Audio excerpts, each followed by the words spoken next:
Puting beliung menerjang kawasan Ancol, Jakarta Utara. Sejumlah pohon tumbang.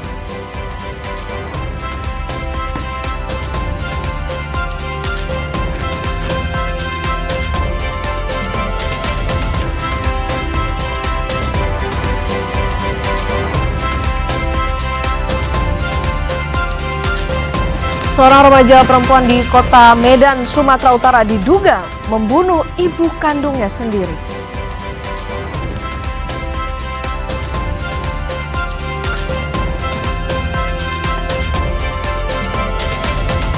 Tim jurnalisme Data Kompas mengungkap selama 3 dekade hutan di Pulau Sumatera hilang hingga 1,2 juta hektar atau setara 2 kali luas Pulau Bali.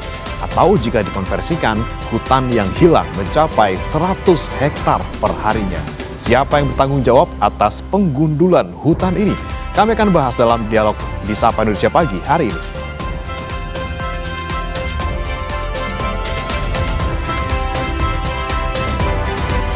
Meski menang 3-1 atas Myanmar, namun timnas Indonesia U22 gagal melaju ke babak semifinal SEA Games 2025.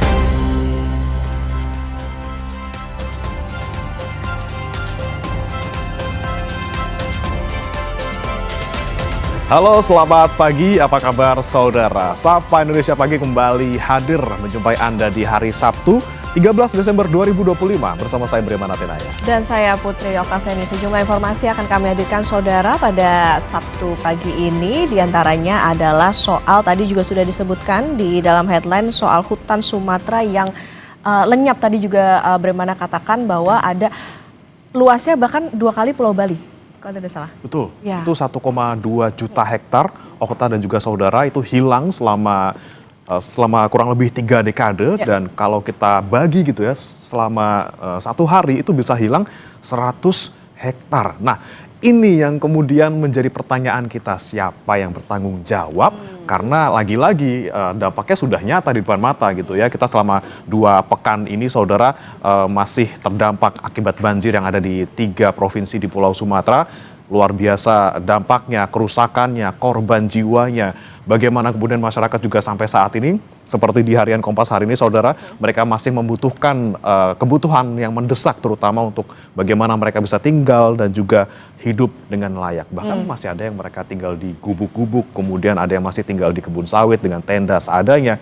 Ini yang kemudian bagaimana saudara penanganan dari banjir dan juga longsor yang terjadi di 3 provinsi di Pulau Sumatera, dan juga mencari tahu siapa kira-kira yang bertanggung jawab atas semua ini. Tidak sebanding apa yang dilakukan, apa reforestasi dengan deforestasinya. Ini tentu yang harus jadi PR bagi pemerintah terutama ya, dalam nanti bagaimana tidak hanya penanganan bencana tapi juga pasca bencananya, termasuk tadi juga bagaimana sebutkan soal hunian sementara yang begitu mendesak. Tapi sebelum ke sana saudara, kita ke informasi pertama dulu di Sapa Indonesia Pagi.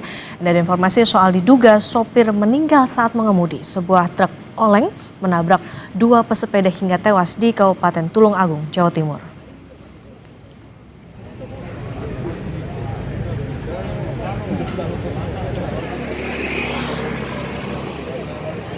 Kejadian berawal saat truk melaju tak terkendali, kemudian saat masuk ke wilayah desa Boyolangu, Tulung Agung, truk oleng dan menabrak seorang pesepeda.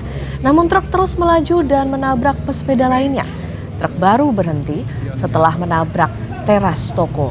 Sopir truk ditemukan sudah tidak bernyawa di balik kemudi.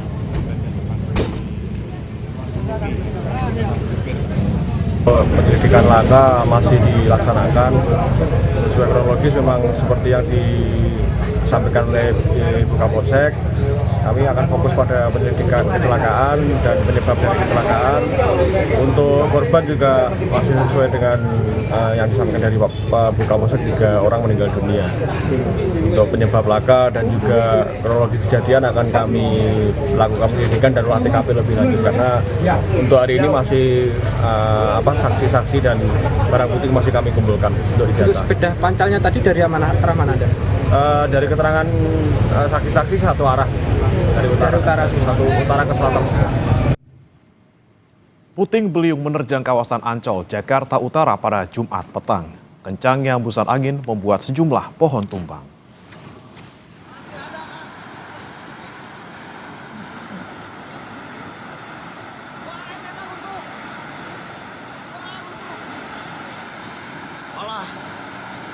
Detik-detik kemunculan puting beliung yang menerjang kawasan Ancol, Jakarta Utara terekam oleh warga. Puting beliung yang terjadi selama kurang lebih 3 menit membuat warga panik. Kencangnya angin mengakibatkan beberapa pohon tumbang dan hampir menutup akses jalan menuju Ancol. Bahkan sebuah tenda taman pun ikut roboh terkena embusan angin.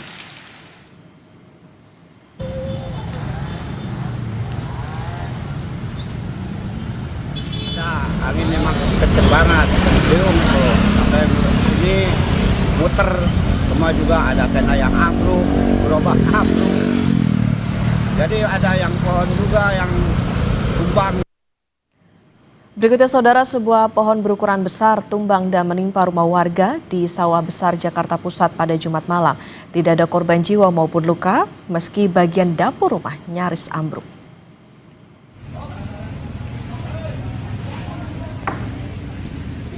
Pohon yang telah berusia puluhan tahun tiba-tiba saja tumbang saat sejumlah penghuni tengah memasak di dapur. Suara gemuruh keras yang disusul porak-porandanya atap dapur membuat para penghuni langsung menyelamatkan diri keluar rumah. Tidak ada korban jiwa maupun luka dalam peristiwa tersebut. Petugas Sudin Gul Karmat sektor Sawah Besar langsung diterjunkan ke lokasi untuk melakukan evakuasi.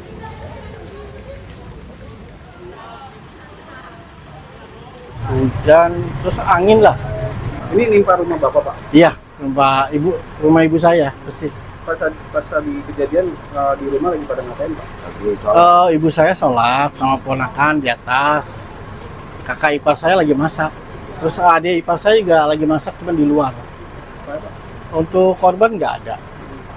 Hanya ibu ya dia kaget aja lah.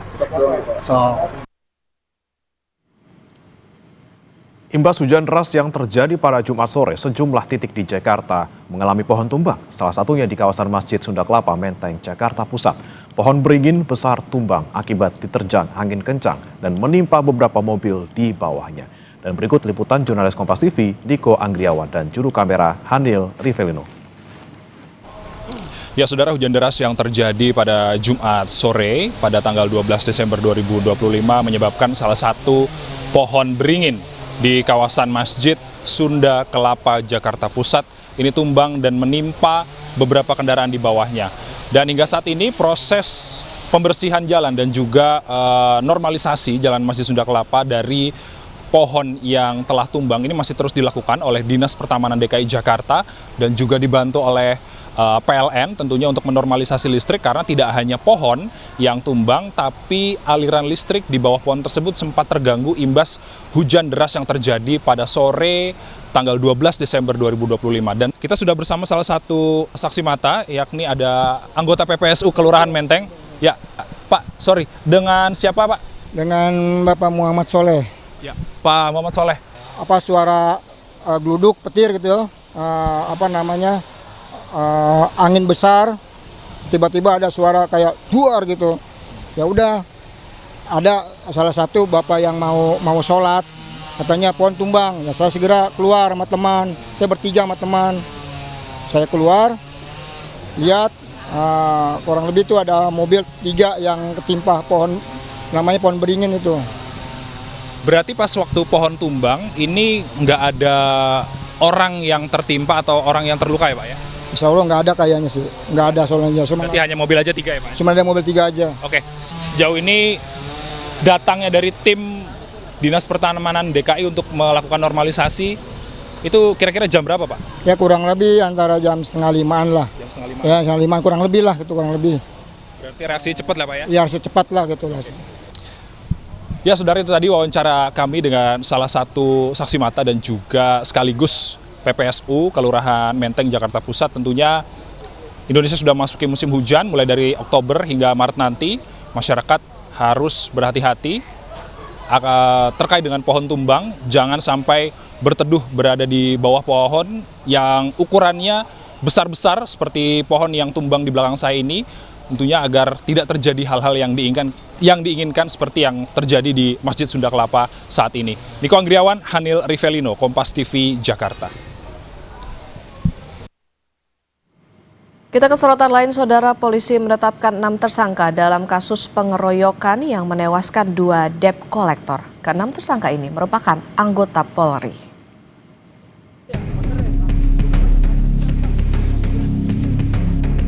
Kasus pengeroyokan 2 penagih utang atau debt collector di Kalibata, Jakarta Selatan menyeret 6 anggota Polri sebagai tersangka. Ke-6 tersangka itu merupakan anggota pelayanan markas di Mabes Polri. Sebagai anggota Polri, tersangka juga akan dikenakan pelanggaran etik berat. Telah ditetapkan 6 orang anggota Polri. Di sini adalah anggota pada Satuan Pelayanan Markas di Mabes Polri sebagai terduga pelanggar atas nama Brigadir IAM, Bribda JLA, Bribda RGW, Bribda IAB, Bribda BN, Bribda AM berdasarkan alat bukti yang telah didapat terhadap 6 terduga pelanggar telah cukup bukti melakukan dugaan pelanggaran kode etik profesi Polri. Berdasarkan pasal 17 ayat 3 Perpol nomor 7 tahun 2022 tentang kode etik profesi dan Komisi Kode Etik Polri, perbuatan yang dilakukan dengan sengaja dan terdapat kepentingan pribadi dan atau pihak lain dan berdampak terhadap masyarakat, institusi dan atau negara yang menimbulkan akibat hukum, maka terhadap perbuatan 6 terduga pelanggar masuk dalam kategori pelanggaran berat.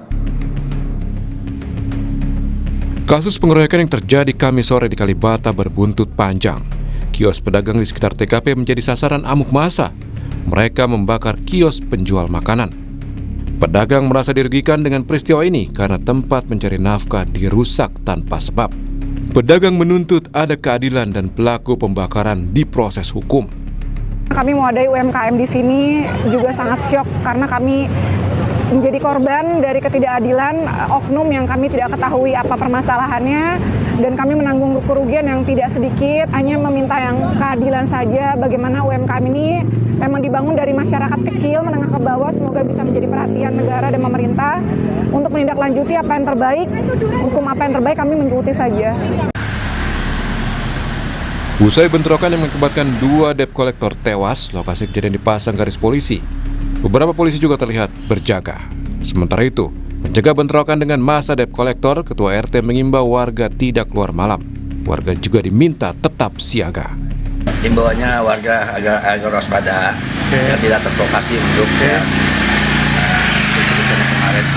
Jadi warga tetap waspada dan berhati-hati, tapi tetap standby di rumah masing-masing. Tidak keluar malam, waspada di rumah masing-masing aja.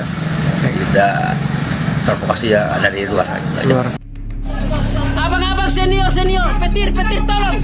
Kasus ini diduga terkait utang kendaraan bermotor. Tersangka yang melihat adanya debt collector yang menghadang warga mengeroyok korban. 1 korban tewas di TKP, sementara 1 lainnya meninggal di rumah sakit. Tim Liputan, Kompas TV. Seorang remaja perempuan di Kota Medan, Sumatera Utara diduga membunuh ibu kandungnya sendiri.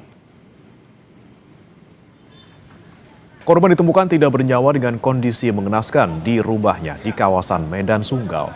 Korban menderita luka senjata tajam di sekujur tubuh. Jenazah korban kemudian dibawa ke Rumah Sakit Bayangkara Medan untuk diotopsi. Sementara anak korban yang diduga menjadi pelaku telah dibawa polisi. Anaknya yang bunuh. 12 tahun. Oh gitu. Lebih kurang. Kalau kondisi luka-luka ada Pak? Banyak. Di bagian mana Pak? Punggung. Terus? Tangannya satu. Kesorotan berikutnya saudara, seorang balita terjebak di dalam mobil yang terkunci secara tidak sengaja saat orang tuanya mengisi BBM di SPBU di Kabupaten Bekasi, Jawa Barat. Tim rescue damkar langsung dikerahkan untuk proses evakuasi. Dengan menggunakan peralatan yang dimiliki, tim rescue pemadam kebakaran dan penyelamatan Kabupaten Bekasi berusaha mengevakuasi seorang balita berusia 4 tahun yang terjebak di dalam mobil di sebuah SPBU Wibawa Mukti di Cikarang Timur, Kabupaten Bekasi. Petugas terlihat memastikan balita dalam kondisi tenang sambil terus berkomunikasi dengan orang tua dan menenangkan situasi di sekitar lokasi. Setelah kurang lebih 10 menit, upaya penyelamatan berhasil dengan membuka pintu mobil. Akhirnya, balita berhasil dikeluarkan dalam keadaan selamat.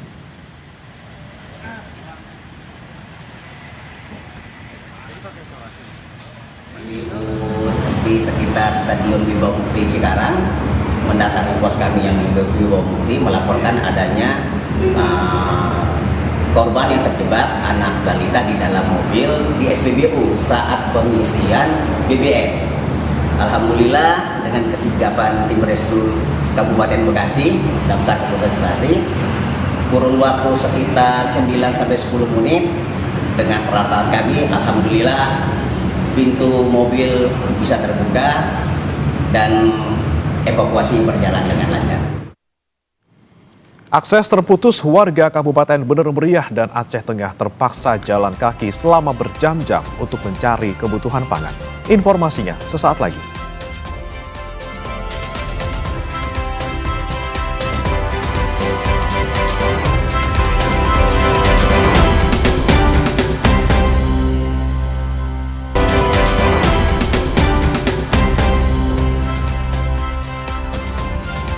Sapa Indonesia Pagi kembali hadir saudara. Warga Kabupaten Bener Meriah dan Aceh Tengah terpaksa jalan kaki selama berjam-jam untuk mencari kebutuhan pangan. Hal itu terpaksa dilakukan agar mereka tidak kelaparan. Banjir bandang membuat Kabupaten Bener Meriah dan Aceh Tengah terisolasi. Akibatnya kedua wilayah tersebut mengalami krisis pangan. Demi membeli bahan pangan, ratusan hingga ribuan warga nekat menerobos perbukitan terjal dan berlumpur dengan berjalan kaki selama berjam-jam. Warga terpaksa menempuh perjalanan jauh agar tidak kelaparan, karena kebutuhan pangan di Takengon dan Bener Meriah telah habis. Selain itu, bantuan logistik untuk korban terdampak banjir juga belum merata. Pertama, saya cuma mau semoga akses jalan salah satunya aja yang baik, Pinomat yang jalan ke Losmawi aja yang baik gitu kan, supaya setidaknya yang terisolir pun bisa dapat sembako dekat setidaknya ke Pondok Baru, ke ibu kota kan, jadi nggak perlu jalan sekitar 4 jam. Yang saya khawatirkan Bang, satu, kalau orang tua masih bisa ngomong Bang, masih bisa makan pisang, makan apa, tapi kalau bayi gimana Bang? Susah kan? Mudah-mudahan dengan segera pemerintah membuka matanya untuk masyarakat, terutama untuk logistik, beras apa. Kami masyarakat kecil ya, kelaparan. Kalau nggak kami berusaha kayak gini, mungkin kami nggak makan besok atau kapan ya. Alhamdulillah kami udah dapat. Warga berharap agar pemerintah segera melakukan pemulihan pasca banjir. Salah satunya membuka akses jalan Takengon menuju Aceh Utara maupun Kabupaten Biren, agar warga bisa beraktivitas dan tidak perlu menempuh perjalanan jauh untuk mencari kebutuhan pangan. Zikri Maulana, Kompas TV, Bener Meriah, Aceh. Bisa, 1, 2, 3, ayo, tambah bantuan, Pasca bencana banjir dan longsor di Sumatera Utara, banyak masyarakat yang terisolir dan membutuhkan bantuan logistik.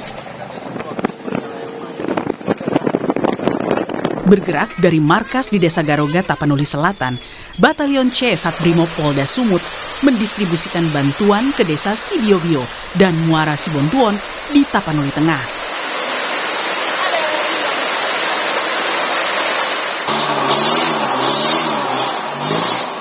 Untuk mencapai kedua desa, perjalanan ditempuh selama 2 jam dengan kendaraan dan dilanjutkan dengan jalan kaki karena kondisi jalan yang penuh lumpur dan akses terputus longsor. Nah, ini kami bersama tim melaksanakan perjalanan kurang lebih 2 jam dari desa Muarsi Bintuon. Sementara dari pos kami yang berada di desa Garoga dan akan dilanjutkan menggunakan berjalan kaki selama 2 jam menuju desa Sibibio. Ada minyak goreng, beras, Indomie, Pampers untuk anak-anak, dan juga makanan tambahan lainnya Bang, seperti roti ataupun makanan-makanan ringan. Masyarakat di desa Muara Sibontuon, Kecamatan Sibabangun, Tapanuli Tengah, sangat bersyukur dengan hadirnya bantuan distribusi sembako dan logistik lainnya. Di tengah situasi yang serba terputus akibat longsor. Untuk masyarakat sekarang Pak, yaitu beras, baju, selimut, dan lain-lainnya Pak. Karena akses jalan tidak mendukung, jadi warga di sana pun kesusahan Pak. Jadinya Pak, jalan Pak dipenuhi dengan longsor Pak. Kiriman bantuan logistik ke desa-desa yang terisolir akibat akses terputus pasca longsor di Tapanuli Tengah dan Tapanuli Selatan akan secara rutin dilakukan saat Brimob Polda Sumut. Jona Hamonangan, Febri James, Kompas TV, Tapanuli Tengah, Sumatera Utara. Saudara, Kementerian Kesehatan menyebut lebih dari 30 puskesmas di Aceh belum beroperasi pasca banjir dan longsor menerjang 2 pekan lalu. Yang terbanyak berada di Aceh Utara. Kita tanyakan kepada jurnalis Kompas TV, Zikri Maulana yang berada di Aceh Utara. Zikri, selamat pagi. Jadi apa yang menjadi kendala sehingga puskesmas di Aceh Utara ini masih banyak yang belum beroperasi? Ya, selamat pagi Okta. Memang ada sejumlah puskesmas di Aceh Utara ini yang terdampak banjir parah. Dari data Dinas Kesehatan Kabupaten Aceh Utara, dari 32 puskesmas, ini ada sekitar 20 puskesmas yang mengalami kerusakan. Nah, untuk kerusakan terparah sendiri itu ada di Kecamatan Langkahan, Kecamatan Blanglumpang, dan juga Kecamatan Lapang, begitu Okta. Nah, memang untuk kesulitannya sendiri ini terdapat seperti ke Kecamatan Langkahan ini lokasinya yang sangat kedalaman begitu, sehingga akses untuk membersihkan itu sangat sulit, terutama petugas-petugas yang ingin ke lokasi. Nah, selain itu juga proses pembersihan itu sangat sulit dikarenakan kondisi puskesmas itu tergenang lumpur dan hingga kini pun lumpur mulai mengeras begitu Okta. Nah, selain itu juga kesulitan lainnya akibat tidak adanya aliran listrik sehingga untuk menyalakan mesin pompa air segala macam itu sangat terkendala begitu Okta. Nah, meskipun demikian, menurut perbincangan kami dengan Kepala Dinas Kesehatan Kabupaten Aceh Utara, yaitu Abdurrahman, memang meskipun puskesmas tidak bisa beroperasi secara normal, namun petugas puskesmas maupun bidan desa itu difokuskan untuk pelayanan di titik-titik pengungsian begitu Okta. Nah, Zikri, tadi dikatakan masih ada beberapa puskesmas yang belum bisa beroperasi, kemudian juga belum tertangani, misalnya tadi ada yang terendam lumpur dan lain sebagainya. Lantas untuk pemenuhan kebutuhan kesehatan di sana, itu seperti apa? Kemudian juga bagaimana nakes di sana, apakah sudah mencukupi untuk bisa memenuhi kebutuhan kesehatan masyarakat yang terkena bencana di sana? Nah, untuk kebutuhan kesehatan memang meskipun puskesmas tersebut tidak bisa beroperasi, namun dari Dinas Kesehatan sendiri maupun puskesmas tempat terus mengutamakan untuk pembersihan terutama IGD. Ini untuk pelayanan secara emergensi begitu. Nah, selain itu juga pelayanan tetap difokuskan di titik-titik lokasi pengungsi agar masyarakat yang terdampak banjir bisa dilayani dengan baik begitu, Okta. Baik, terima kasih atas laporan Anda. Jurnalis Kompas TV Zikri Maulana melaporkan dari Aceh Utara. Selamat bertugas kembali. Tim jurnalisme Data Kompas mengungkap selama 3 dekade hutan di Pulau Sumatera hilang hingga 1,2 juta hektar atau setara 2 kali luas Pulau Bali. Atau jika dikonversikan, saudara, hutan yang hilang mencapai 100 hektar per harinya. Siapa yang bertanggung jawab atas penggundulan hutan ini? Kami akan bahas dalam segmen Dialog Sapa Indonesia pagi hari ini dipandu Bremana Tenaya.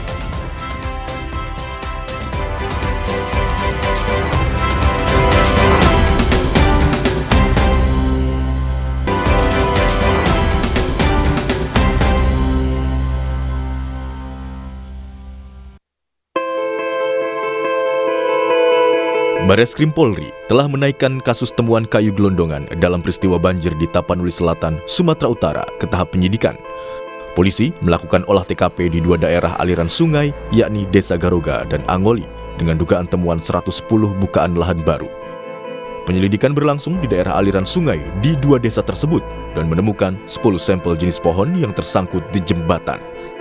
Dari 110 pembukaan lahan yang diperoleh melalui citra satelit, polisi baru mencapai 4 lokasi pembukaan lahan baru. Kami sedang memastikan bahwa bukaan itu apakah berizin atau tidak. Kami baru selesaikan 6 kilo ke atas, sampai 8 kilo ke atas kita temukan 4 bukaan. Kemudian di dalam proses penyidikan itu kami akan melakukan penyitaan, pemeriksaan saksi, kemudian ahli membawa barang bukti itu ke lab, kemudian mencocokkan ke 110 bukaan tadi. 110 bukaan itu ada perorangan, kemudian ada korporasi. Yang terkait dengan korporasi berarti pertanggungjawabannya nanti korporasi, kalau memang perorangan juga tentunya pertanggungjawabannya perorangan. Analisis tim jurnalisme data Kompas mengungkap selama 1990 hingga 2024 atau 34 tahun, hilangnya hutan di Aceh, Sumatera Utara, dan Sumatera Barat rata-rata 36.305 hektar per tahun. Jika dikonversikan, ditemukan angka sekitar 99,46 hektar hutan yang hilang per hari.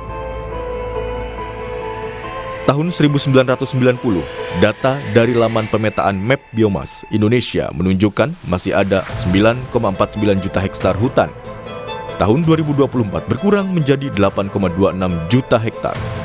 Penyusutan area hutan tertinggi terjadi di Sumatera Utara, yakni 500.404 hektar. Adapun penyusutan hutan di Aceh 379.309 hektar dan Sumatera Barat 354.651 hektar. Penyusutan hutan 1990 hingga 2024 menjadi 690.777 hektar lahan sawit, kawasan tambang 2.160 hektar, kawasan perkotaan 9.666 hektar, hutan tanaman industri 69.733 hektar. Sisanya merupakan fungsi lahan seperti pertanian, hutan bakau, dan karamba. Penyusutan hutan selama 34 tahun mengakibatkan risiko munculnya bencana banjir semakin tinggi. Alih fungsi hutan menjadi perkebunan kelapa sawit, pertambangan, hingga pembangunan infrastruktur menyebabkan neraca air terganggu. Akibatnya, secara alami, ekosistem akan membuang air lebih banyak dibandingkan kondisi normal, sehingga terjadi banjir. Tim Liputan, Kompas TV.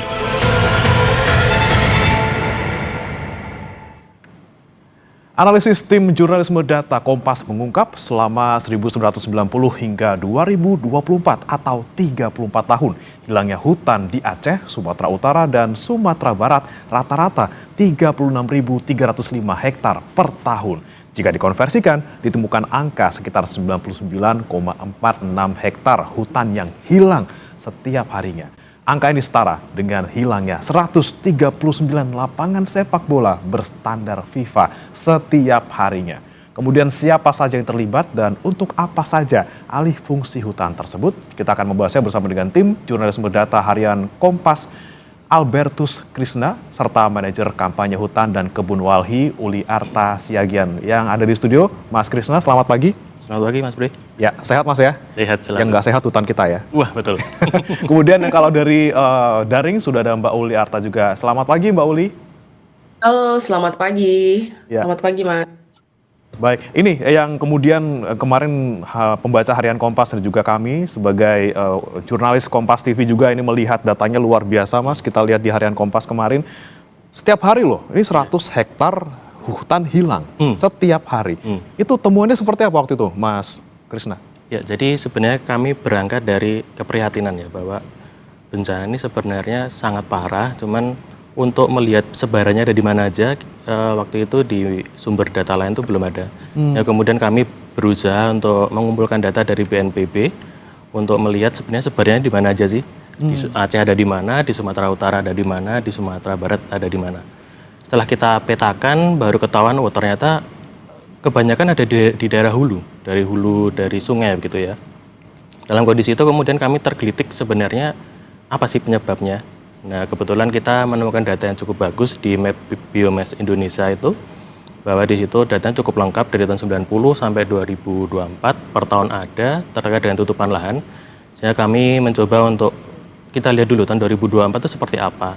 Nah, sebenarnya berangkat dari peta yang disajikan dalam harian Kompas hari kemarin, tahun 2024 kami pun juga tercengang ternyata hutannya tinggal sedikit ya sepertinya ya. Kebanyakan warna kuning, kalau pemirsa lihat juga itu kan kuning, lebih banyak ke perkebunan kelapa sawit ya. Dari itu kemudian kami mencoba untuk sebenarnya kalau dibandingkan dengan beberapa tahun lalu perubahannya sebesar apa ya. Makanya kemudian kita mencoba mengolahnya dan ketemu bahwa berkurangnya 1,2 juta hektar itu sangat besar sekali. Bahkan hampir 2 kali Pulau Dewata atau Bali ya. Karena Bali kan 500.000 hektar satu pulau itu. Jadi wah, ya udah kami coba untuk menganalisis beberapa hal yang lain juga. Oke. Dan itu paling banyak itu kenapa tuh Mas? Karena ditebang untuk tambang atau sawit atau apa sih sebenarnya? Nah, kalau dari data temuan kami dari 1,2 juta itu ya, itu mayoritas seluas 691 hektar itu memang berubahnya menjadi kebun sawit. 691.000 hektar tuh ya? Itu menjadi hutan sawit, kemudian dilanjutkan oleh pertanian lainnya, itu berarti pertanian selain padi, jadi bisa hortikultura atau ladang-ladangan, itu sampai 435.000 hektar. Dan ada juga HTI ini khususnya perkebunan pulp ya, atau kayu kertas, itu sampai 69,7 ribu hektar. Dan tapi beberapa. Ada juga soal tambang juga di sana Mas? Tambang ya, ada. Okay. Tambang sampai 2.160 hektar. Tersebar di 3 provinsi ya. Ada di 3 provinsi, tadi ratusan ribu hektar untuk lahan sawit, bahkan sampai 691.000 gitu ya Mas ya, hampir setengahnya ya untuk sawit mayoritas. Semua. Nah, ini kemudian yang pengen saya tanyakan juga ke Mbak Uli nih. Mbak Uli, ini sudah jelas nih ya dari teman-teman harian Kompas ini menemukan bahwa sebagian besar yang hilang ini hutan kita karena alih fungsi menjadi lahan sawit gitu ya. Ada juga soal tambang gitu ya. Kemudian kalau Mbak Uli dari Walhi sendiri menemukannya sama nggak Mbak? Ya, jadi kami tahun ini juga ya, sewaktu COP30 kemarin kami mengeluarkan satu publikasi terkait dengan hutan alam tersisa di dalam konsesi se-Indonesia gitu. Jadi ketika kami menganalisis izin-izin baik itu hak guna usaha sawit skala besar, PBPH atau perizinan berusaha pemanfaatan hutan, dan izin usaha pertambangan, sebenarnya di Indonesia ya, dalam keseluruhan izin-izin tersebut kita masih punya 26 juta hektar hutan alam di dalam konsesi gitu. Dan menurut pemerintah ini legal ya untuk diubah fungsinya karena mereka punya izin gitu ya. Nah, ini gambaran umum bahwa ketika kemudian mesin izin ini tadi dioperasionalkan, artinya dia bekerja dengan sangat cepat, maka kita punya keterancaman kehilangan 26 juta hektar hutan alam di dalam konsesi secara legal. Itu yang pertama.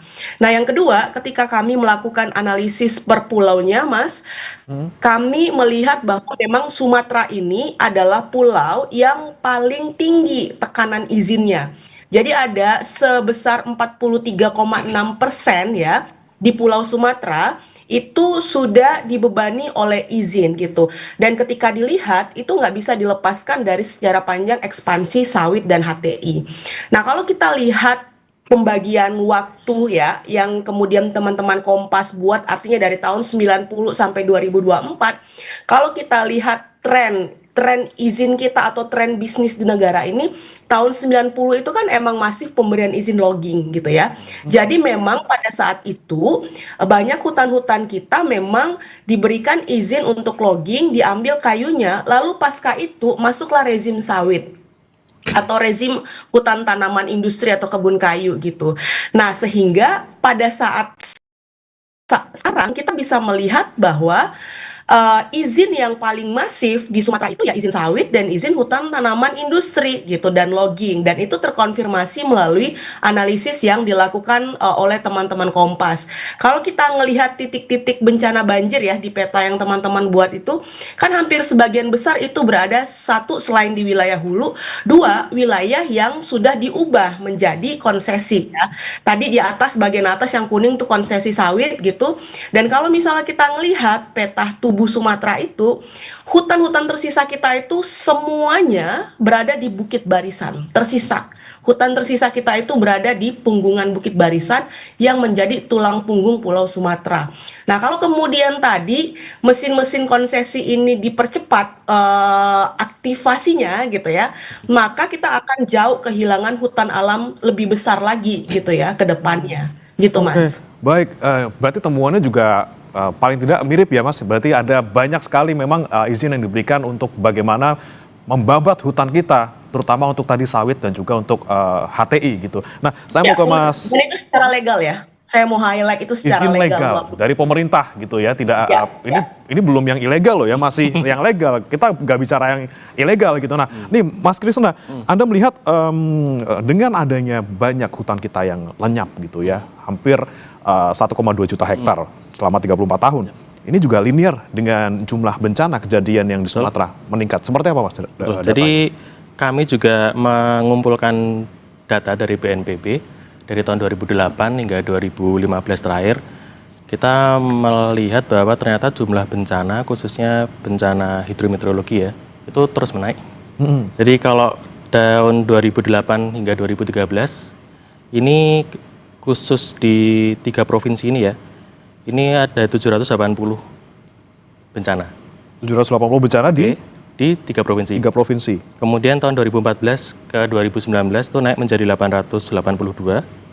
Dan terakhir di tahun 2020 dan 2000 sampai 2025 itu meningkat tajam sampai 4.779 bencana. Jadi sangat eksponensial naiknya. Oke, bahkan yang terakhir ya Mas, 2019 sampai 2024 ini naik 5 kali lipat kali ya? 5 kali lipat dari 5 tahun sebelumnya juga. Oke, ini yang paling kelihatan nih Mbak Uli, kita merasakan langsung di 2 pekan lalu gitu ya, bagaimana semasif itu terjadi di 3 provinsi. Nah, kemudian kalau temuan dari Walhi sendiri, Mbak Uli, terkait dengan siapa sih dalang dari perusahaan-perusahaan ataupun misalnya ada pihak perorangan, ini seperti apa Mbak? Walaupun mereka punya izin legal seperti itu, ada nggak datanya?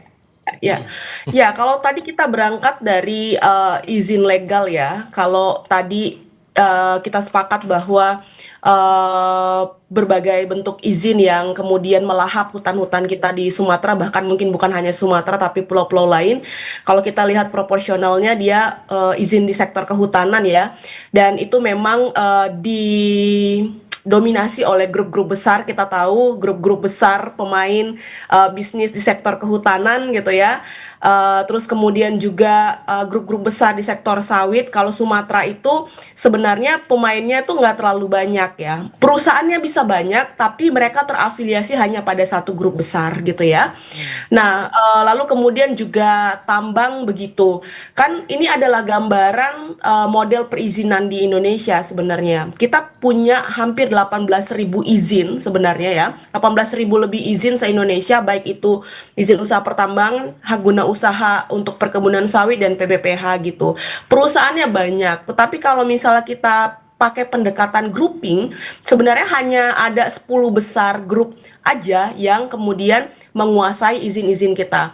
Kami pernah membuat satu publikasi yang berjudul Indonesia Tanah Air Siapa, dan mungkin nanti teman-teman bisa download di websitenya Walhi gitu ya.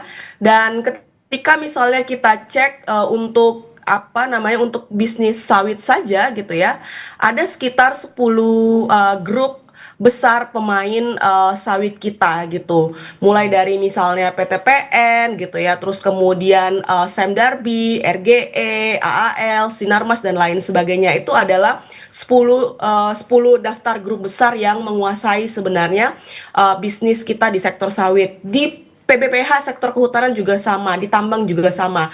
Lebih lengkapnya sebenarnya nanti bisa dilihat di laporan yang kami publikasi 3 tahun yang lalu gitu. Jadi itu bisa jelas dilihat grup-grup besar pemain di sektor tambang, PBPH dan juga hak guna usaha gitu. Dan Sumatera juga sama gitu ya. Oke, Mbak Uli, tapi kalau dari grup-grup besar tadi yang Anda sebutkan gitu ya, yang punya izin legal sebenarnya untuk bisa memanfaatkan dalam tanda kutip hutan kita.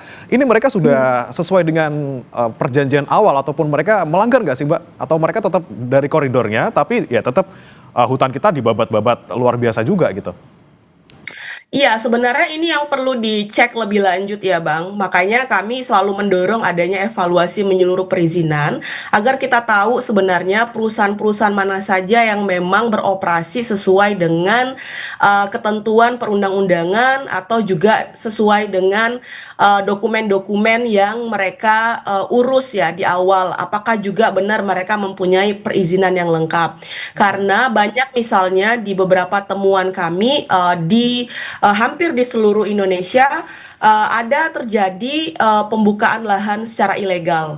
Yang saya maksud misalnya contoh ya, misal satu perusahaan A itu diberi izin konsesi misalnya seluas 3.000 hektar.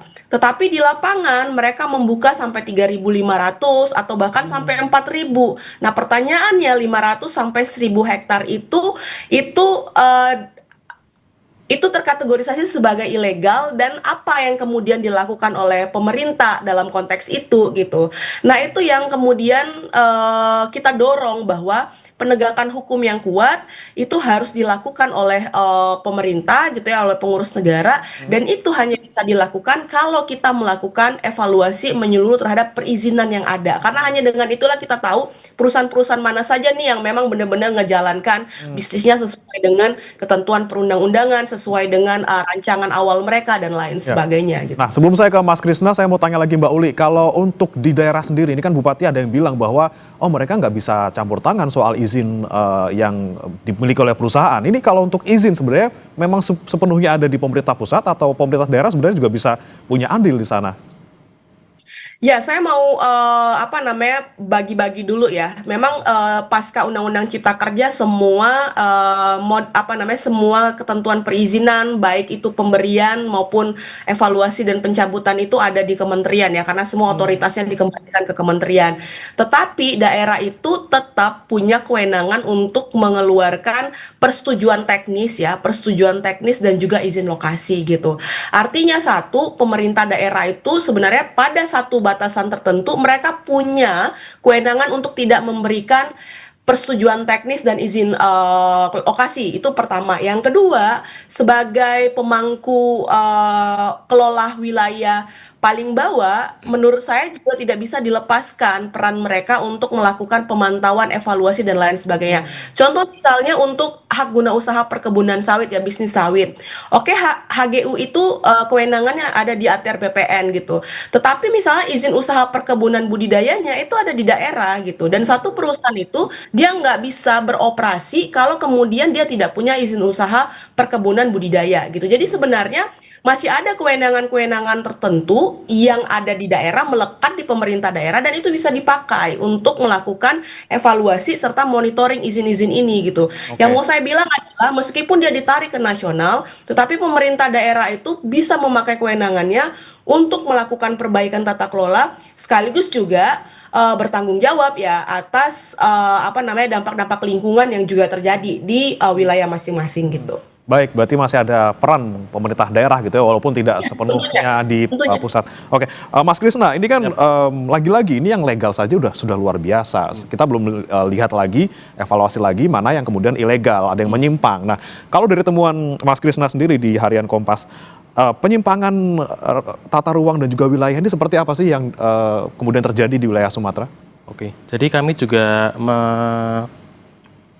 membandingkan tutupan lahan tahun 2024 dari map biomes tadi dengan rencana tata ruang provinsi di 3 provinsi. Untuk Aceh ini kan sebenarnya berlaku tahun 2013 sampai 2033, kemudian Sumatera Utara 2017 sampai 2037, dan Sumatera Barat itu 2012 sampai 2030. Jadi semua masih berlaku, dan sebenarnya kalau kita hitung dari 3 RT RW provinsi itu sebenarnya lahan konservasi yang harus ditaati oleh pemerintah daerah itu 5,6 juta hektar. Namun dari hasil tumpang susun kami ini ada peruntukan yang ternyata di luar lahan konservasi itu sebesar 240.553 hektar. Dan atau itu kalau misalnya di persentase 4,4% ya.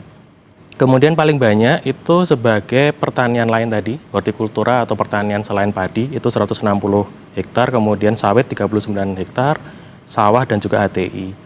Kemudian yang paling banyak melanggar ini di Sumatera Utara 16.000 hektar, di Sumatera Barat 56.000 hektar, dan Aceh 32 hektar. Nah, ini menjadi menarik juga ketika kami mencoba mengolah data ya Mas. Jadi ketika kami mengambil data RT RW ini kan sebenarnya dari data resmi pemerintah juga ada di laman kistaru.atrbpn.go.id. Jadi di sana sebenarnya RT RW setiap provinsi itu tersedia. Kami mencoba untuk mengambil data di sana dan mencoba mengekstrak menjadi peta vektor begitu. Kita lihat legenda dari masing-masing peta gitu. Nah, yang menjadi cukup sulit untuk membedakan ini ada beberapa provinsi, khususnya di Aceh dan Sumatera Utara ini, warna di peta itu sangat mirip. Jadi, dan sangat mirip ini bukan yang satu ini, contohnya di Aceh ya, ini warna hijau toska ini untuk hutan lindung, sementara warna hijau toska juga yang sangat mirip itu diperuntukkan untuk hortikultura.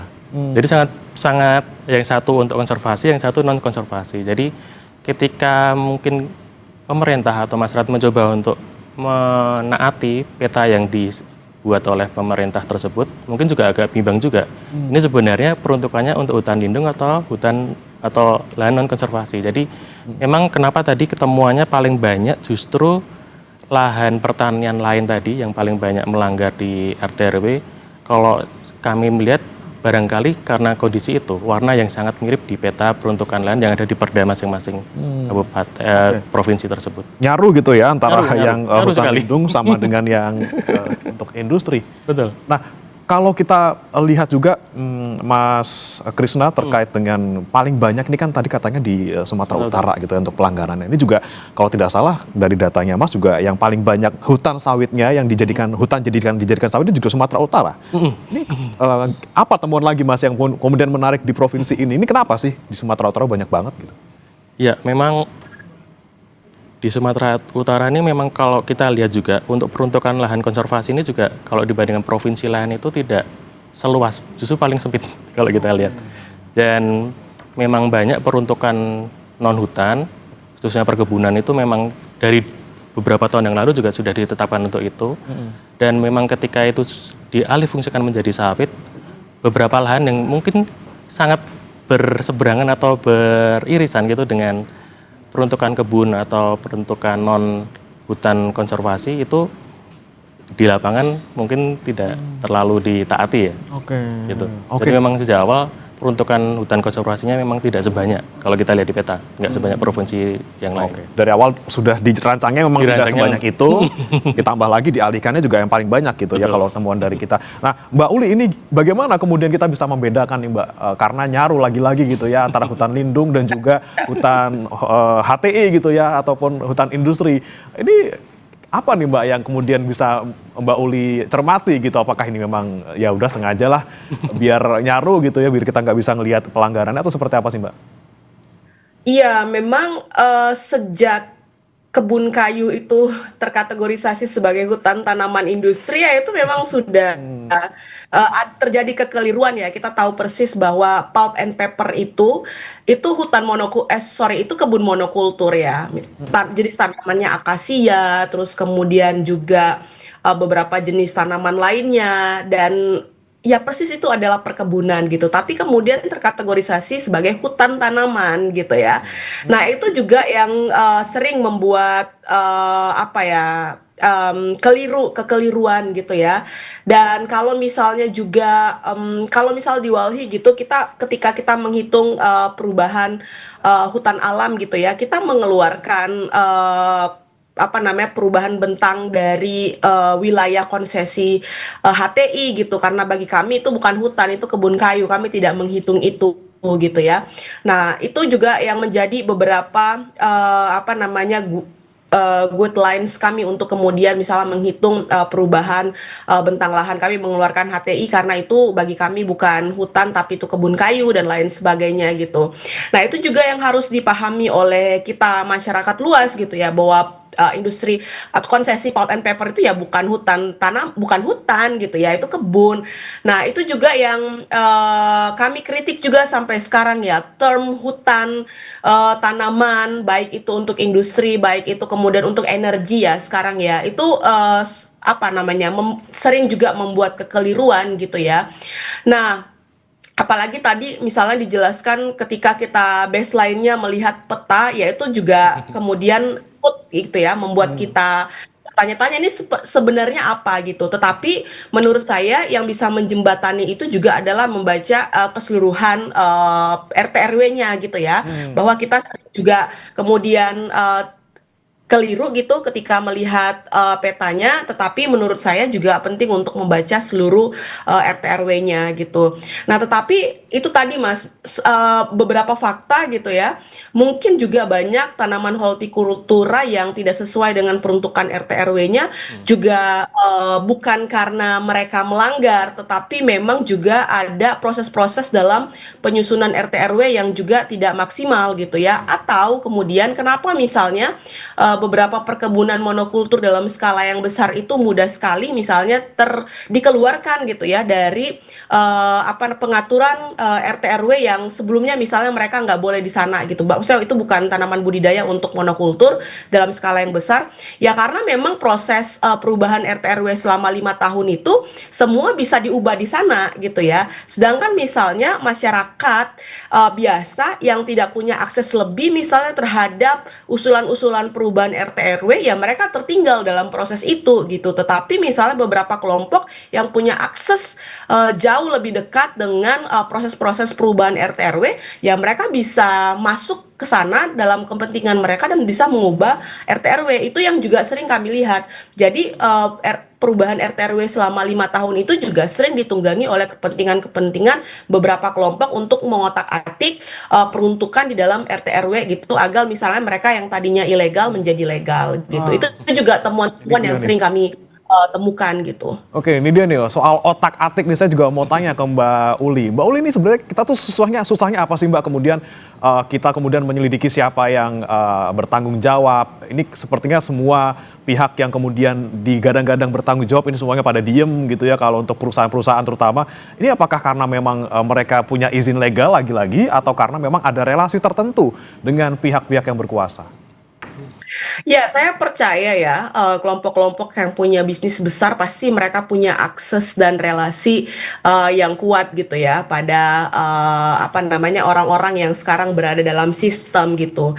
Itu nggak bisa dipungkiri gitu. Itu yang pertama. Yang kedua, ya kenapa kemudian berbagai bentuk pelanggaran itu nggak bisa ditindak, ya menurut saya juga karena tidak ada politik will gitu ya dari pengurus negara. Kurang apa sebenarnya negara kita dengan semua perangkatnya, dengan semua fasilitas yang tersedia, harusnya bisa dong ya melakukan evaluasi, pemantauan, bahkan pencabutan dan bentuk-bentuk penegakan hukum yang lainnya gitu.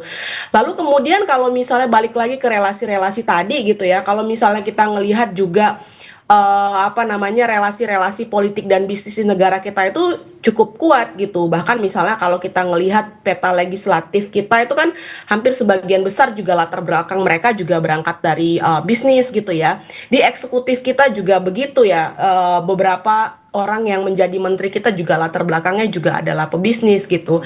Pertanyaan saya, mungkinkah itu mempengaruhi proses-proses penegakan hukum kita yang lemah gitu ya, selain memang tadi politik will pengurus negara kita yang memang benar-benar tidak mau merombak atau memperbaiki semua proses-proses tata kelola kita yang buruk dan kita mau gitu ya ada proses perbaikan dalam konteks tata kelola bisnis kita gitu. Itu juga menjadi pertanyaan besar kami, Mas. Oke, nah ini juga saya mau tanyakan ke Mas Krisna. Political will sepertinya kok kita belum lihat ada gitu ya kalau dari pemerintah. Kalau Mas Krisna sendiri menemukan nggak sih upaya-upaya pemerintah mungkin yang setelah kita kemarin bencana, kemudian bagaimana kemudian usaha ataupun upaya dari pemerintah gitu untuk kemudian bisa lagi-lagi soal izin, kemudian soal penanganan ataupun pencegahan ini seperti apa, Mas? Apakah ada juga nih upaya rehabilitasi yang juga Mas Krisna catat selama kurun waktu tadi 30 tahun ataupun yang baru-baru ini terjadi?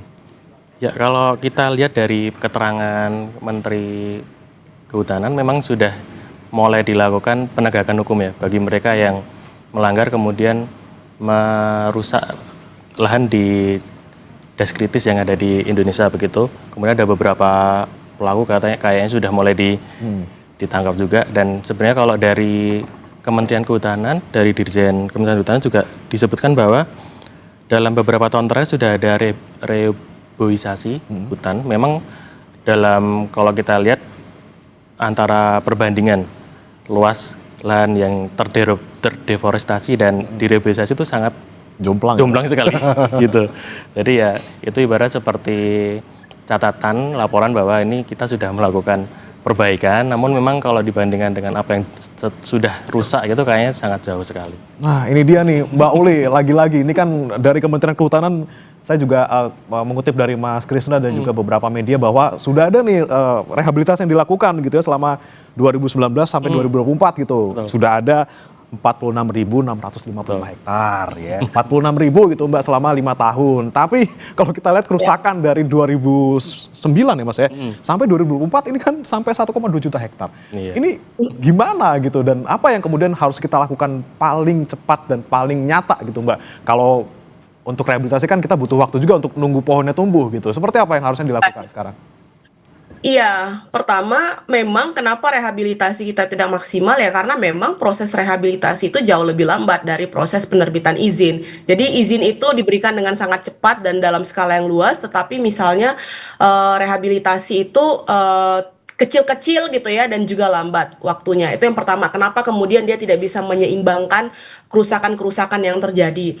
Nah yang kedua, menurut kami juga yang harus dilakukan adalah kan sebenarnya korporasi itu diberikan melekat ya kewajiban untuk melakukan rehabilitasi terhadap wilayah tempat di mana mereka bekerja gitu ya.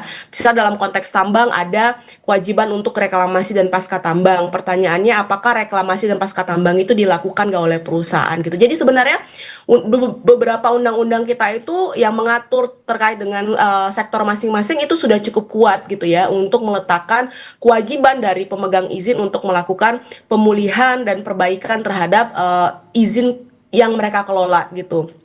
Nah, problemnya adalah tadi Mas, nggak ada kemudian proses monitoring tadi gitu dan nggak ada misalnya upaya-upaya untuk menagih pertanggungjawaban itu sehingga misalnya banyak korporasi mereka sudah selesai mengeksploitasi mereka pergi dan tidak kemudian melakukan pemulihan di wilayah tersebut gitu. Jadi menurut saya secara tekstual kita sudah punya beberapa undang-undang yang memberikan kewajiban kepada korporasi untuk melakukan pemulihan, tetapi dalam praksis kita belum maksimal untuk melakukan itu. Nah saya pikir itu yang harus dimaksimalkan gitu ya.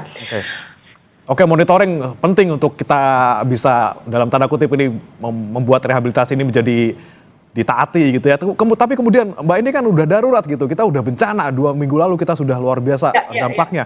Perlu nggak sih moratorium izin keseluruhan? Paling tadi di wilayah Sumatera. Perlu. Tapi itu tadi Mas, saya mau balikin lagi bahwa moratorium kalau kita ngelihat proses tahapan kita ya gitu.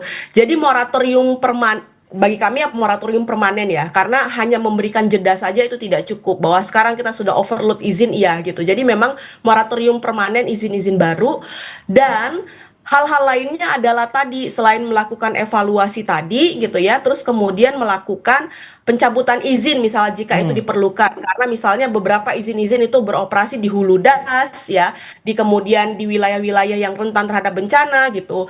Yang kedua misalnya ketika hasil evaluasinya itu merekomendasikan untuk melakukan penciutan terhadap luasan izin perusahaan, itu harus dilakukan gitu ya. Lalu kemudian menagih pertanggungjawaban korporasi untuk memulihkan wilayah tempat di mana mereka beraktivitas dan sudah mengeksploitasi sumber daya alam kita gitu ya. Dan yang terakhir adalah moratorium permanen izin gitu. Itu yang harus dilakukan kalau misalnya memang keselamatan rakyat dan keselamatan lingkungannya itu menjadi agenda utama bagi pengurus negara ini gitu. Oke, baik. Saya terakhir ke Mas Krisna. Mas Krisna punya pandangan juga nggak tentang apa yang seharusnya kita lakukan paling tidak untuk mengatasi darurat yang sekarang terjadi, untuk mengembalikan hutan kita agar tidak terjadi di kemudian hari lagi? Ya, memang kondisinya sudah terlanjur banyak yang berubah, tapi mungkin alangkah bagusnya kalau kami juga dapat informasi dari beberapa pengamat, memang bagusnya dalam mengelola hutan monokultur mungkin akan bagus juga dilakukan agroforestry ya. Jadi di dalam satu hutan yang tadinya mungkin satu jenis varietas tanaman bisa bervariasi juga pohon-pohon yang lain. Ya, kemudian pengelolaan tanah pun juga masih tetap lestari dan cukup bagus untuk menyerap air ketika hujan dengan curah hujan sangat tinggi terjadi kayak kemarin. Karena sebenarnya salah satu daerah ini ada batas maksimal ya curah hujan yang harus bisa ditampung oleh tutupan lahan yang ada. Ketika itu melebihi sudah pasti akan melimpah, dan melimpah ketika penampang sungai tidak mencukupi akhirnya akan melimpah ke pemukiman, khususnya mereka yang sangat dekat dengan perairan sungai ya. Jadi memang harus ada modifikasi dalam tata kelola perkebunan. Oke, modifikasi tata kelola perkebunan juga kemudian penting untuk kita lakukan gitu ya, bagaimana caranya tidak terjadi lagi, dan juga lagi-lagi nih evaluasi izin, kemudian juga penegakan hukum untuk mereka yang terduga melanggar ini juga harus ditegakkan. Tapi lagi-lagi kalau kata Mbak Uli, political will-nya harus ada dulu ya. Kalau nggak ada political will gimana mau jalan gitu untuk perbaikan ini. Oke, terima kasih Mbak Uli Arta Siagian. Kemudian ini manajer kampanye hutan dan juga kebun walhi, dan juga ada Mas Albertus Krisna, tim jurnalisme data harian Kompas, sudah bergabung bersama kami di Sapa Indonesia Pagi. Selamat pagi semuanya. Selamat pagi. Terima kasih. Terima kasih. Saudara, jangan beranjak, kami akan kembali dengan informasi lainnya. Kementerian Keuangan menyiapkan 50 hingga 60 triliun rupiah untuk pembangunan hunian sementara dan juga rehabilitasi pasca bencana Aceh dan Sumatera. Usai jeda berikut.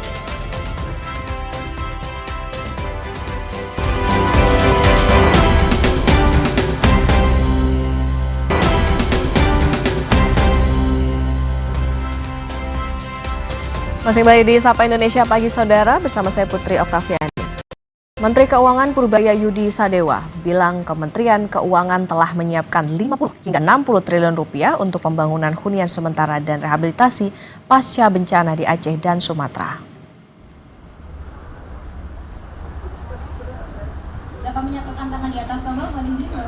Ditemui di kawasan Pelabuhan Tanjung Priok, Jakarta Utara, Purbaya menegaskan pemerintah sudah menyiapkan anggaran untuk pembangunan hunian sementara dan rehabilitasi pasca bencana yang nilainya mencapai 60 triliun rupiah di tahun depan. Purbaya enggan menjabarkan detailnya dan ia meminta hal tersebut ditanyakan kepada Presiden dan Kepala Badan Nasional Penanggulangan Bencana.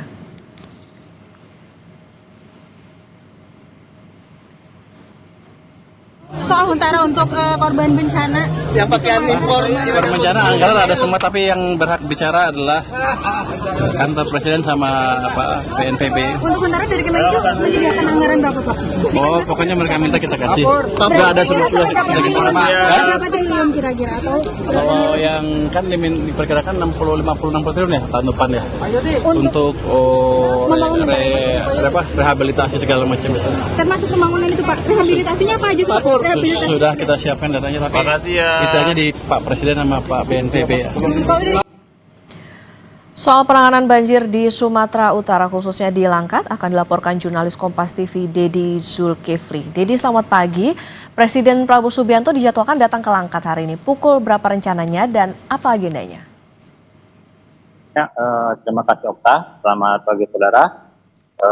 Presiden Prabowo dijadwalkan memang hari ini untuk mendatangi Langkat Namun dari informasi di lapangan yang kita dapat sampai hari ini, baik itu dari beberapa pihak yang kita tanyakan, itu dijadwalkan memang sekitar pukul 9, namun sangat-sangat cair dan sangat tentatif.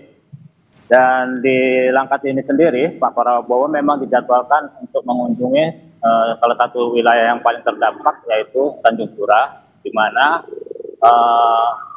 masih ada beberapa tempat yang memang sudah mulai kering, namun masih sebagian juga mulai sedikit surut. Pak Prabowo sendiri dari informasi yang kami dapat direncanakan akan mengunjungi rumah sakit daerah Tanjung Pura yang paling terdampak hingga terendam lebih dari 2 minggu. Selain dari rumah sakit Tanjung Pura, juga dijadwalkan akan mendatangin salah satu posko yang ada di Sekolah MAN 1 Tanjung Pura. Okta.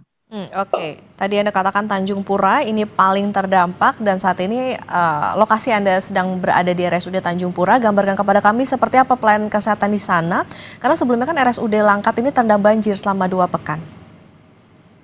Ya, dari RSUD Tanjung Pura sendiri, pasca banjir, mereka memang tidak beroperasi, namun dari beberapa pekerja yang memang tidak terdampak banjir, mereka membuka posko di posko kesehatan yang ada di daerah Tanjung Pura Pekan. Memang bersifat sementara dan darurat, namun posko itu dibuat untuk membantu para korban banjir untuk mendapatkan obat-obatan. Posko darurat tersebut juga dibantu oleh beberapa dokter, baik itu dari Rumah Sakit Adam Malik maupun dari beberapa dokter yang ada di luar daerah yang menjadi relawan untuk kesehatan. Nah, selama proses 2 minggu belum berjalan, beberapa tempat posko tersebut memang tidak bisa dipastikan, maksudnya posisinya dalam arti kata tidak bisa dibangun secara permanen, hanya bersifat sementara aja, berupa meja dan penyediaan obat-obatan. Dan untuk hari ini juga, sampai sekarang Rumah Sakit Tanjung Pura belum bisa beroperasi, dan saat ini memang disiapkan karena halaman ini sudah kering. Kemarin waktu itu masih banjir tinggi, maka posko kesehatan untuk RSUD Tanjung Pura disiapkan di bagian depan rumah sakit yang saat ini mungkin per hari ini bisa digunakan. Begitu, Okta. Baik, terima kasih atas laporan Anda, jurnalis Kompas TV Dedi Zulkifli melaporkan dari Langkat, Sumatera Utara. Selamat bertugas kembali. Kita ke sorotan lain, Saudara. Korlantas Polri mengirimkan personel untuk mengevaluasi pelayanan darurat untuk pengurusan dokumen berkendara bagi warga yang terdampak bencana di Aceh, Sumatera Utara, dan Sumatera Barat. Pengurusan dokumen berkendara akan dipermudah. Evaluasi pelayanan darurat dilakukan terkait dokumen SIM, STNK, dan BPKB yang mungkin hilang atau rusak akibat banjir. Tim Korlantas akan mengidentifikasi kebutuhan masyarakat, termasuk memetakan masalah pengurusan surat-surat kendaraan yang mendesak. Setelah evaluasi selesai, format layanan darurat akan ditentukan, termasuk kemungkinan pembentukan posko pelayanan khusus. Masyarakat di daerah terdampak dipersilahkan melaporkan kebutuhan atau kehilangan dokumen kepada polisi. Kakor Polri menegaskan semua prosedur akan dipermudah untuk membantu masyarakat memperoleh kembali dokumen kendaraan mereka sebagai bagian dari upaya pemulihan pasca bencana.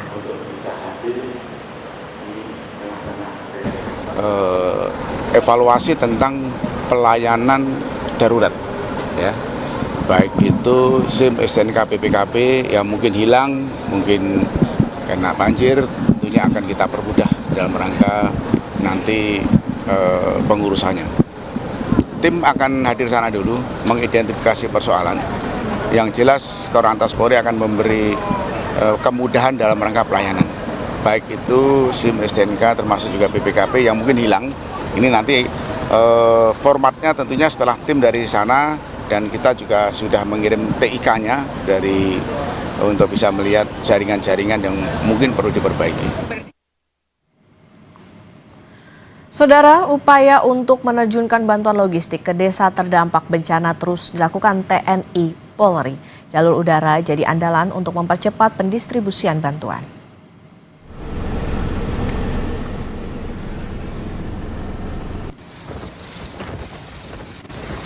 TNI Angkatan Udara dalam mendistribusikan 3.400 kg bantuan logistik di Aceh menggunakan helikopter Karakal dari Skadron Udara 8. Bantuan logistik disalurkan antara lain ke Desa Pining, Rembele, Desa Pasir Putih di Gayo Lues, dan sejumlah desa di Takengon dan Aceh Tamiang.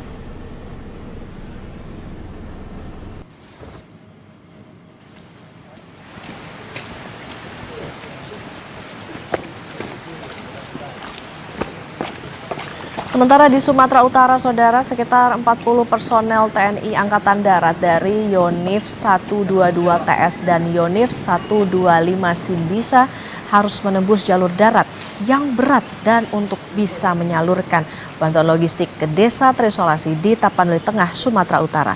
Personel TNI AD harus berjalan kaki selama 3 jam untuk bisa sampai ke lokasi penerima bantuan di Kelurahan Nauli Sitahuis, Tapanuli Tengah.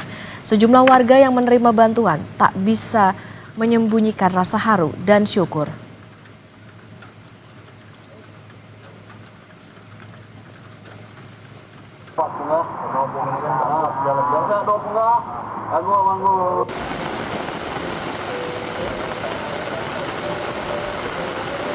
Enggak, inilah bisa kami bantu, Nang.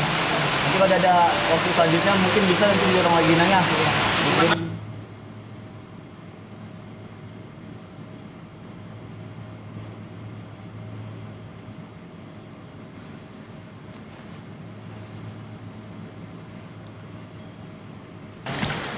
Usai jeda, saudara, Sapa Indonesia Pagi akan kembali dengan informasi. Meski menang 3-1 atas Myanmar, namun Timnas Indonesia U22 gagal melaju ke babak semifinal SEA Games 2025.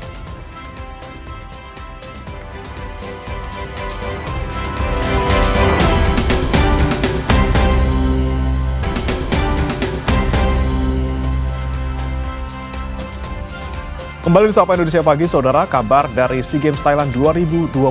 Timnas Indonesia U22 meraih kemenangan 3-1 atas Myanmar di laga pamungkas Grup C. Namun hasil ini tidak cukup membawa Ivar Jenner dan juga kawan-kawan melaju ke semifinal karena kalah saing dari Malaysia di posisi 2 terbaik. Timnas Indonesia U22 bidik kemenangan besar demi lolos ke semifinal SEA Games cabang sepak bola putra saat jumpa Myanmar Jumat malam. Ivan Jenner dan kawan-kawan dikejutkan dengan gol yang terjadi di menit 29 melalui tembakan Min Mau Oh.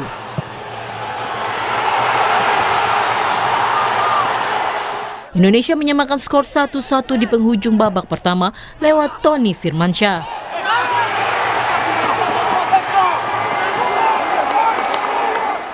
Selepas dari turun minum, Indonesia terus menekan pertahanan Myanmar. Pasukan Indar Safri berbalik unggul 2-1 di menit 89.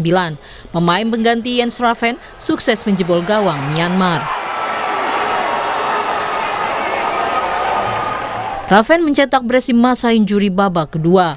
Tandukannya mendarat mulus ke gawang Myanmar. Hingga pertandingan berakhir, skor 3-1 untuk kemenangan Indonesia atas Myanmar. Hasil ini tak cukup membawa Ivar Jenner dan kawan-kawan melaju ke semifinal. Timnas bola basket 3x3 Putri Indonesia mencatatkan sejarah dengan meraih medali emas pertama sejak cabang ini resmi dipertandingkan pada SEA Games 2019 di Filipina. Timnas bola basket 3x3 Putri Indonesia tampil di partai final dengan bertemu Thailand di Stadion Nimiburt. Tim asuhan Fandi Andika berhasil mengatasi tuan rumah 20-18. Kemenangan ini memastikan Indonesia meraih medali emas untuk pertama kali dalam sejarah SEA Games. Sebelumnya, pencapaian terbaik adalah 2 medali perunggu masing-masing dari SEA Games 2021 di Hanoi dan SEA Games 2023 di Kamboja. Perjalanan Timnas bola basket 3x3 Putri Indonesia dimulai dari mengalahkan Filipina di fase grup A 21-15. Mereka kemudian menjaga dominasi dengan tumbangkan Malaysia 19-10 pada laga kedua.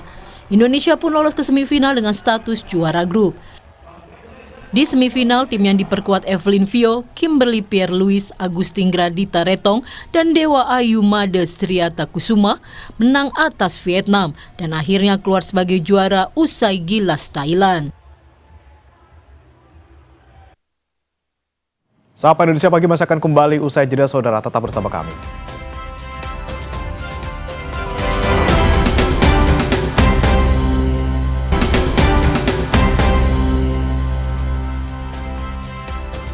Saudara, ribuan pelari dari 68 negara meramaikan perlombaan lari lintas alam Himam yang dimulai di wilayah Ad-Dakhiliyah, Oman, menghadirkan persaingan ekstrim di medan pegunungan Al-Hajar.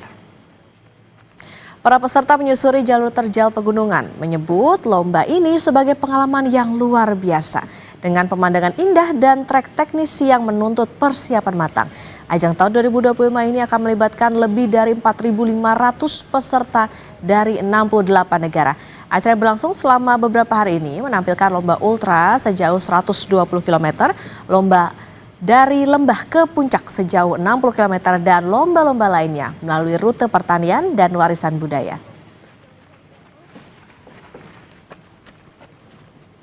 Informasi dari Oman tadi, saudara, menutup jumpa kita di Sapa Indonesia Pagi hari ini. Saya Bremana Tenaya. Dan saya Putri Oktaviani, terima kasih. Sampai jumpa.